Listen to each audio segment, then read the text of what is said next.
Now please listen carefully for my speech. What do you think you will be doing when you are 70 years old?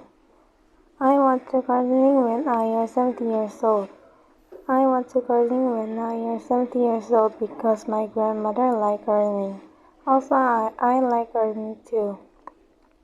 First, I want to gardening when I am 70 years old because my grandmother liked gardening.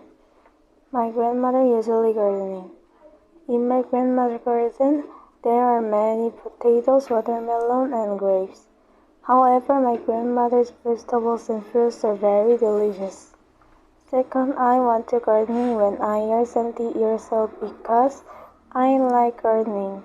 For example, a few months ago, I visited my grandmother's house. At the time, I helped my grandmother about seed potatoes.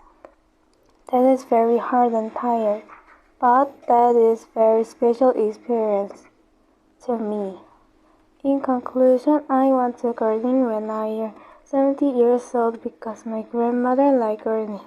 Also, I like gardening.